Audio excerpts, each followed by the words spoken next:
হয় নমস্কাৰ বন্ধুসকল এডুকেটেড কোৰ্ছ চেনেললৈ স্বাগতম। আজি আমি লৈ আনিছোঁ আপোনালোকৰ আগত এটা ভাল খবৰ। যিবিলাক এডিআৰই থাৰ্ড গ্ৰেডৰ চাকৰি প্ৰত্যাশী আছিলে তেওঁলোকৰ কাৰণে এটা খুবেই ভাল খবৰ, যিহেতু এডিআৰই থাৰ্ড গ্ৰেডৰ এক্সামৰ অনগোয়িং এক্সামসমূহৰ এডমিট কাৰ্ড কেতিয়া দিব আৰু এক্সাম ডেট কেতিয়া হ'ব এই সমূহৰ বিষয়ে নটিছত দিয়া আছে। প্ৰথমে আমি নটিছখন চাই লওঁ। নোটিছটোত দিয়া আছে এনেধৰণৰ HSLC লেভেলৰ থাৰ্ড গ্ৰেডৰ যিবিলাক এক্সাম হ'ব ইকুইভেলেণ্ট টু HSLC প্লাছ, মানে চিম্পল HS পাছৰ কাৰণে আৰু HSLC পাছ উইথ ছায়েন্সৰ কাৰণে এক্সামটো হ'ব 15/9/2024, মানে 15 ছেপ্টেম্বৰৰ পৰা এক্সামটো হ'ব 10:30 পৰা আৰু 1:30 পৰা। যিহেতু এক্সামৰ ডেট দিলে তেতিয়াহ'লে এতিয়া কুৱেশ্যন আহে যে এডমিট কাৰ্ডখন কেতিয়া দিব। এডমিট কাৰ্ডখন কেতিয়া দিব, ইয়াত এডমিট কাৰ্ডৰ বিষয়ে ইয়াত কোৱা হৈছে যে এডমিট কাৰ্ডখন ছেপ্টেম্বৰ 2 তাৰিখৰ পৰা 11 বজাৰ পৰা এডমিট কাৰ্ডখন ৰিলিজ দিয়া হ'ব।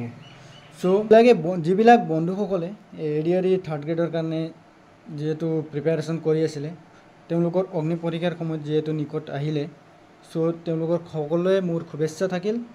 লগতে সকলোৱে এই পৰীক্ষাত উত্তীৰ্ণ হ'ব বুলি আশা ৰাখিলোঁ।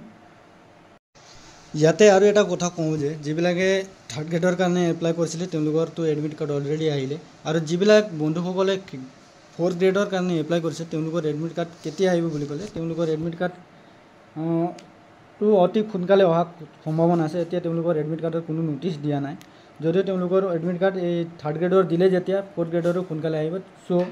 তেওঁলোকে নিজৰ প্ৰিপেৰেশ্যনটো কৰি থাকিলে হ'ল, কাৰণ থাৰ্ড গ্ৰেডৰ এক্সাম যিহেতু দিলে 15 তাৰিখত, খুব বেছি তেওঁলোকৰ মানে এক্সামটো গ্ৰেড 4ৰ এক্সামটো ইয়াৰ পৰা বেছি গেপ নকৰে।